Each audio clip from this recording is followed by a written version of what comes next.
Warning! This video contains language and subject material that may be absolutely, definitely, probably inappropriate for children.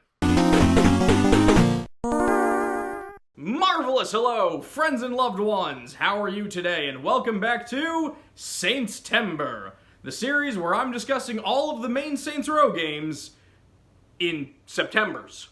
So last year we talked about Saints Row, the original Saints Row, not the reboot they announced last month that has the exact same name, which is a practice I'm personally never happy to see done. The original Saints Row was a decent little gangster story that was primarily rooted in reality, and the over-the-top wackiness the series would become known for hadn't quite reared its head too much. But the series didn't jump straight from street-level crime story to the President of the United States using superpowers to fight off aliens. There was a ramp up to it, and many folks, myself included, believe the absolute best part of that ramp was Saints Row 2. I talked last year about how I got into this series because of my buddy Greg, but I was actually living with him when Saints Row 2 came out, and I still remember picking it up with him on launch day, and this is truly where I fell in love with the franchise. It was also a good long while before I bought my own copy because I'm a bit of a mooch. Sorry, Greg, but that is why my copy is the Platinum Hits Edition. Not to spoil too much of future Saintstember videos, but yeah, this is the best game. This is the high point of the franchise. And on the subject of spoilers, I am going to try and avoid outright saying some of the really big ones, but some stuff I've just gotta address, and it's literally impossible to discuss this game without revealing the ending of Saints Row 1.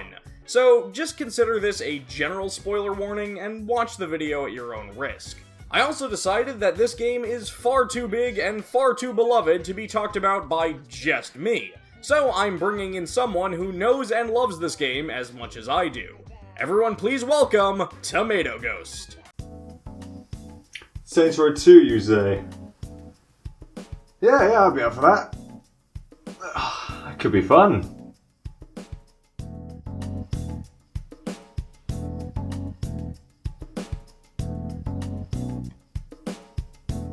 Well, that's not gonna cut it.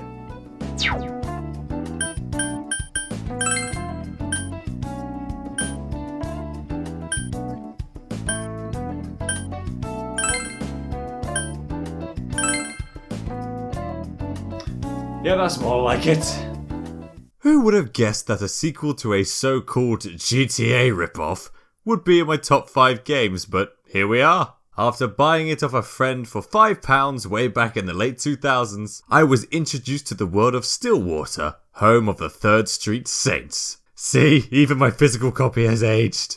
That's a sign of good mileage. And before I go crazy about how much I love this game, let me stress that I'm using the PC version for recording, which is fine, but cutscenes do this. I don't know why. So, John, are you ready to get started? You know it! So the game opens up 5 years after the end of Saints Row 1, where our character, Playa, got exploded on a boat. Playa spent the past 5 years in a coma in a prison hospital and has finally woken up. I've got to say that Playa's plastic surgeon did a great job keeping their appearance, considering, they got blown up. And again, 5-year coma. The character customizer this time around is a bit more in-depth. For one, Playa doesn't have to be a guy anymore. You want to be a guy, girl, black, white, you want to be a guy with big boobs, you want to be a girl with a big ego, you go ahead and do it. You make that Playa of your dreams. The customization options are so varied here that it actually makes me a little sad how often the Saints Row series advertises itself with Playa as just a dark-haired white guy. So anyway, here's my dark-haired white guy. Everyone's Playa can look so different from one another, and that goes beyond what even the sequels manage. Here's me, as in, I just made myself. Hair length notwithstanding, hey, I never said it was perfect. This is all thanks to a very in-depth character creator that is so good, I'm almost certain most NPCs in the open world are made with it. Oh, and if you're wondering how the game explains your drastic change in appearance from the first game, don't worry, Johnny Gat has got you covered there. Hey, you look different. You do something with your hair? And there you go. And because they're no longer a silent protagonist, you get to choose Playa's voice. And by choose, I mean there's one obviously correct choice and 5 wrong ones. Sorry not sorry, but I just don't want to live in a world where Playa doesn't sound like an angry middle-aged British guy. I've learned that being in charge is better than being a bitch who keeps his mouth shut and does what he's told. Which, yeah, that sums up how I feel about Playa being able to talk now. It's a lot of fun, and they're a surprisingly great character. The interactions they have with various NPCs, now that they can retort and argue, is way better than in the first game, where they just listen and then give a nod or a shrug or something. The way Playa is integrated into cutscenes is incredibly well done. To have such a wide spectrum of character designs possible and all of them work flawlessly in the cutscenes is commendable. Playa wakes up in jail and is introduced to Carlos, the younger brother of a member of the Saints that we never actually met. The two break out together, and Carlos clues you in that a lot has changed in 5 years. With the Saints lacking in leadership due to Gat being in jail and Julius on the run, 3 new gangs took control of Stillwater. Troy, the undercover cop character from the first game, is now the chief of police, and he's been investigating who planted the bomb that blew you up. While a multi-million-dollar clothing company called Ultor has basically taken over and revitalized the old Saints turf. So if we want to take this city back, we're gonna have to rebuild the gang and take everyone else out. After grabbing some affordable clothing at a secondhand shop, Playa sees on TV that fan-favorite character Johnny Gat is on trial today. So we bust him out and figure out where to go from there. I can't lead a gang looking like this, so pardon me for just one moment while I spruce my Playa up a tad. In Saints Row 2, you can throw together any combination of clothing for that added sense of personality. It's actually crazy how the sequels went backwards on this, only allowing for basic clothing combinations with very little wiggle room. Yeah, I definitely appreciated being able to layer my clothes out the way I wanted. This purple vest I'm wearing actually came from a sex shop in the mall, but the shirt came from a high-end clothing store in the garment district. It helps being able to make your Playa however you want, and again, in my case, don't ask me why, but I just like to jam my Playa's face with as many piercings as I'm physically able. So the 3 gangs this time around are the Brotherhood, who wear red and can most easily be summed up as Electrics and tattoos. ruled by Marrow, a walking hulk of a man. Under the thumb of the General are the green-wearing Sons of Samdi, who are voodoo practitioners peddling an addictive drug called Loa Dust. But you smoke it. They suck at marketing, what can I say? And lastly, the Ronin, a famous Japanese crime syndicate wearing yellow jackets with built-in katana holders that set up shop in Stillwater. The gang is officially run by Kazuo Okuji, but we primarily deal with his cocky young son, Yosuke, Shogo. And we're in America. Speak English. And naturally, in order to take these gangs down, we're going to need some help. So Playa recruits a few new lieutenants to help them run things. Aside from Johnny Gat as our right-hand man, we've got Carlos helping us take down the Brotherhood. He's a little young and inexperienced to this whole gang life, but he's eager to prove himself. And we promise to show him the ropes of how this all works. And then there's Shandi, who while lacking in physical strength, more than makes up for it with tactical knowledge, and almost always knowing a guy when it comes to dealing with the Sons of Samedi. Then lastly, we've got Pierce on the Ronin, who is also there. Bless his heart, he tries. Just like in the first game, you're free to take these gangs down in any order that you want, or you can try and tackle them all evenly. Each gang has 10 missions that you can do out the gate, 4 strongholds that act as mini-missions, and a final showdown against the gang's leader that you can do once everything else is done. I think the Sons of Samdi probably have the weakest storyline of the 3. The General just isn't that interesting or even imposing as a character. Both the Brotherhood and Ronin storylines have major events that impact the lives of the Saints themselves, but with the Samdi storyline, the closest we really get to that is Shandi realizing, My ex-boyfriend's a dick. I personally found the voodoo-fueled takedown of the second-in-command character, Mr. Sunshine, to be way more awesome and memorable than the story's actual conclusion. It's also the only one of the 3 that doesn't have any connections to the underlying Ultor plot, so it's not only one of the weaker ones, it also feels the least important. Like, taking down the General doesn't feel like some task that we, the player, actively want to accomplish. It just feels more like an errand we need to knock out between running to the bank and picking up some milk at the store, like, we'll just get to it while we're out.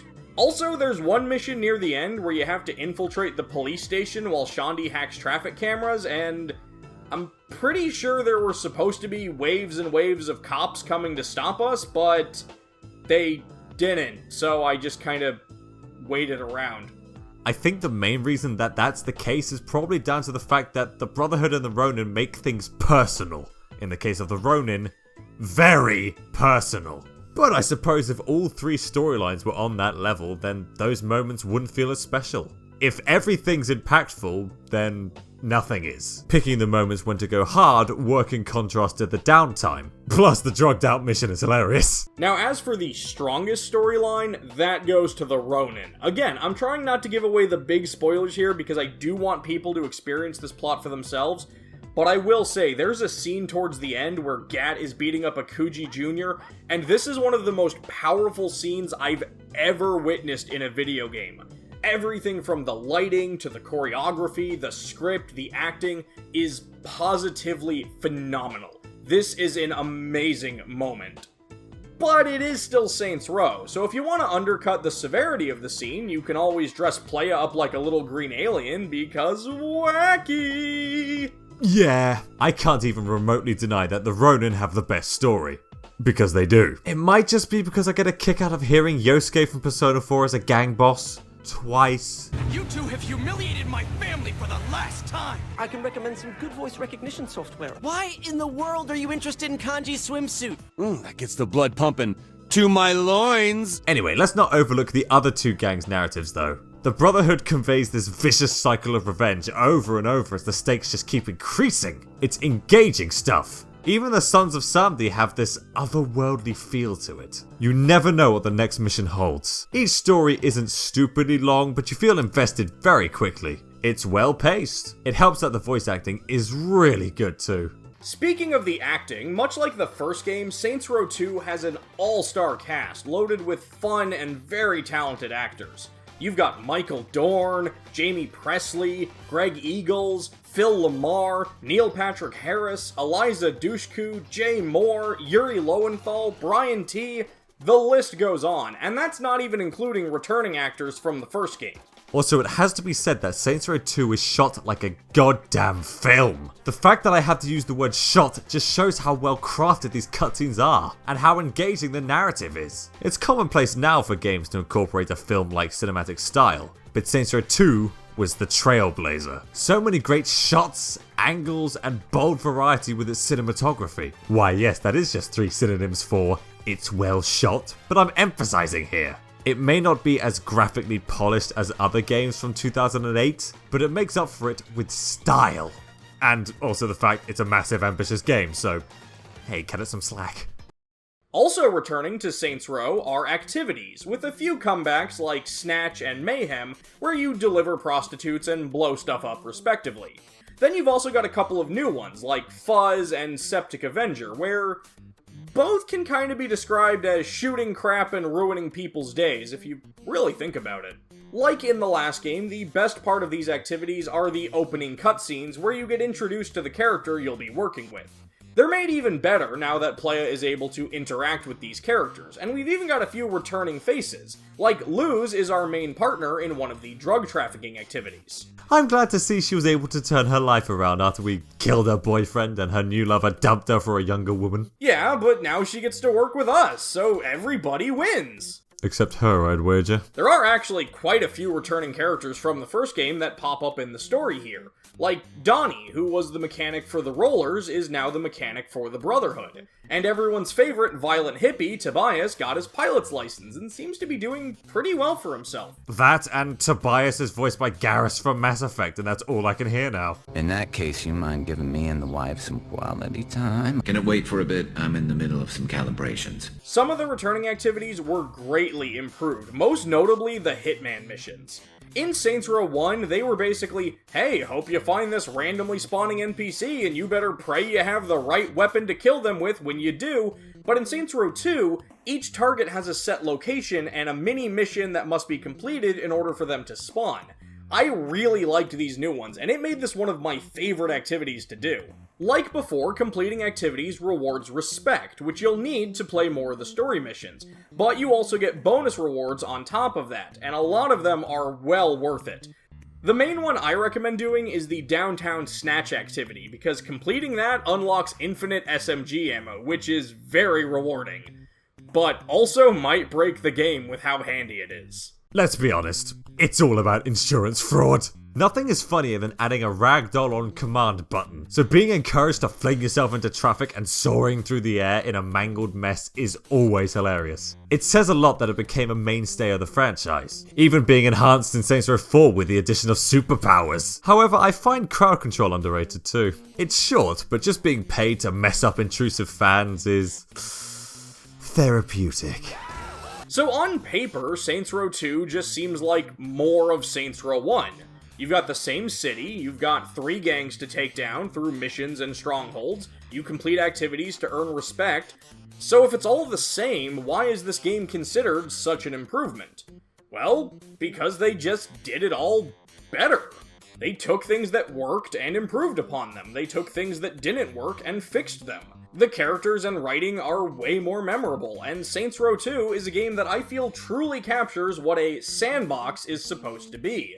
The developers were well aware of all the dumb stuff that players are probably going to do once they get bored, and they built a bunch of in-game activities centered around them. Now, John says Saints Row 2 has the same city, but I think that statement doesn't do Stillwater justice. How about the fact that Stillwater is one of the finest cities there is? To this day, I can still drive around without the need of a map. It's that well crafted. The location diversity in this one city still blows my mind. Most open world games have a bit, sure, like maybe a downtown area or some docks or countryside. Stillwater ups that though. Downtown, docks, university with student housing, prison island, power plants, mountains with campsites, airports, the red light district, cemeteries, an arena, trailer park, retail district complete with underground mall, Chinatown, truck yards, suburbs, marina, factories, museum districts, underground caverns, and bringing it all together is the Saints Row district itself, which has become victim to gentrification, further hammering that theme of the narrative. What was the home of the Saints is now a glossy corporate hub for Ultor,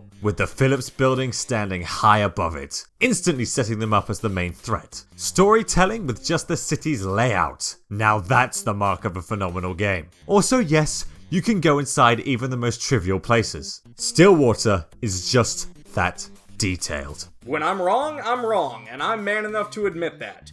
Now how about all the new vehicles they added for getting around this great city? They added a bunch of new ones, including more cars, but you've also got helicopters, planes, watercrafts, and my personal favorite, motorcycles. Motorcycles! Motorcycles. Motorcycle. Motorcycles! Motorcycles. Motorcycles! Tom already mentioned that Saints Row 2 has good visual storytelling in its city. But one aspect I want to mention is the radio. There is a fantastic sense of world building done from just being in vehicles. Not only are all of the commercials still a blast to listen to, with my personal favorite being the evolution of the Freckle Bitches spokesperson over the past 5 years. Remember me? I was the little girl with the pigtails and freckles on the side of all my daddy's restaurants. Well, I'm all grown up. Remember me? I was the girl with the pigtails and the freckles on all on all of Daddy's restaurants. Well, I'm all grown up. But these all just feel like real radio stations. I personally love the music from the Gen X station, where one of the DJs is Veteran Child, one of the antagonists from the Sons of Somdi storyline. And when that character dies, Gen X becomes Ultor Radio for the rest of the game. I stand by the fact that The Mix is one of the finest stations out there. Every song is a blast. Take On Me, Don't You Forget About Me, The Reflex, frickin' Karma Chameleon. With so much variety on the radio, you will never get tired of just cruising around the streets of Stillwater. Or the sky. Oh man, I can't believe we survived that. No, the ground. There are a few missions where Pierce drives you around, and he makes it a point that he controls the radio when he's driving.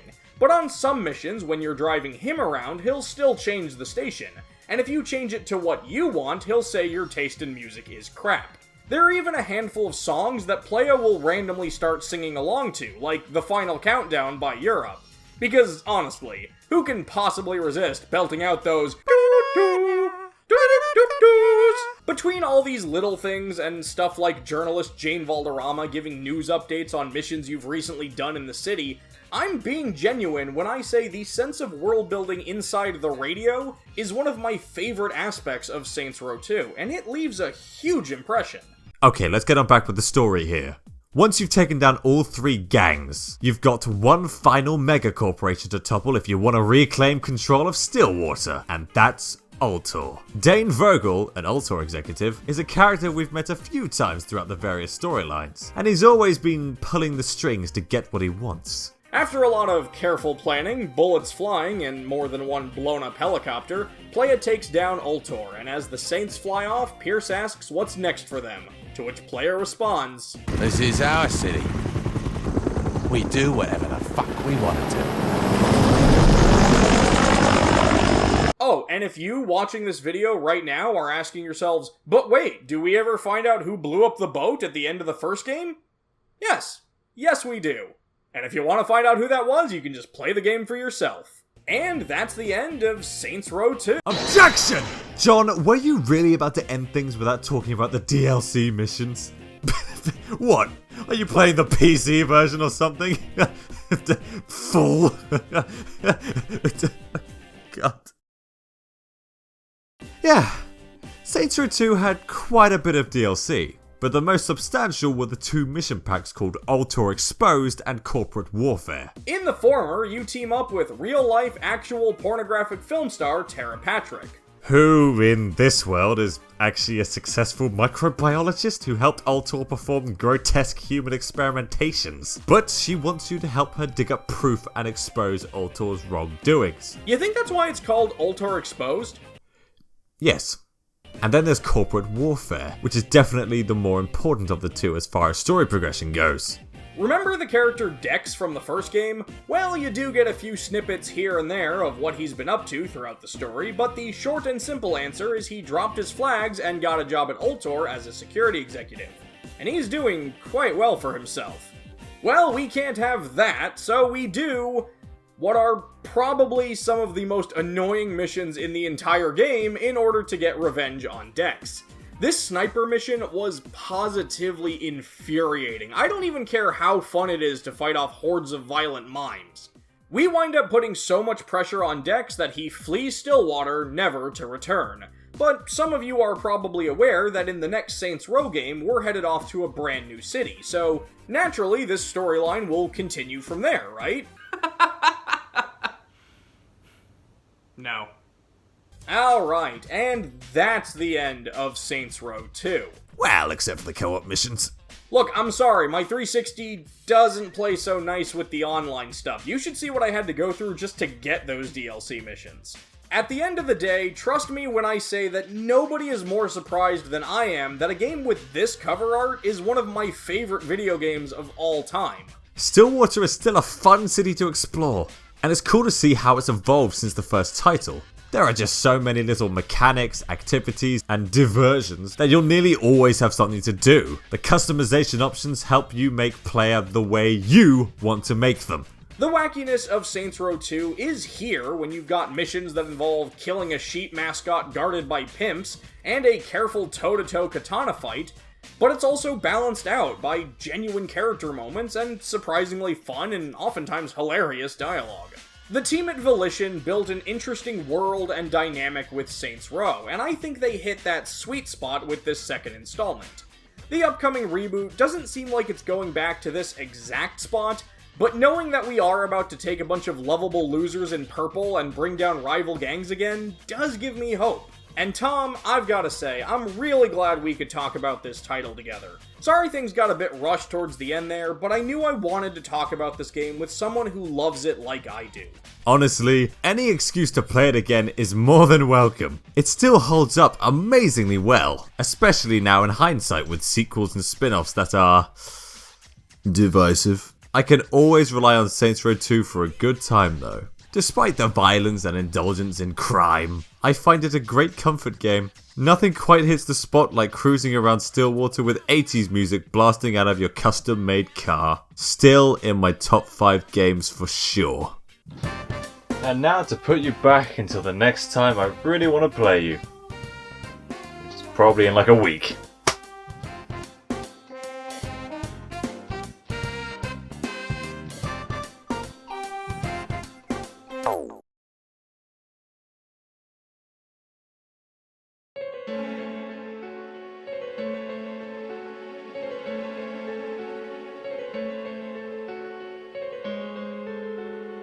Well, that's not my problem. And I think that's gonna wrap things up for Saintstember 2021. I will see you all next year, and since I don't really know how else to end this video, I'm just gonna show you all my favorite joke from the game. Mr. Gatt, you've been convicted of over 300 murders. Do you really expect this appeal to work? I figure with the statute of limitations, it really should be closer to 250. There's no statute of limitations for murder. Why the fuck not? Hey everyone, thanks for celebrating another Saintstember with me. I want to give extra special thanks to Tom for joining me on this video, and again, my good buddy Greg for getting me into the series and supporting the channel. As always, thanks to all my friends and loved ones over on Patreon for supporting the show, and if you want to see your own name in these ending credits, you can pledge today. Thank you all again so much for watching, and until next time, take care.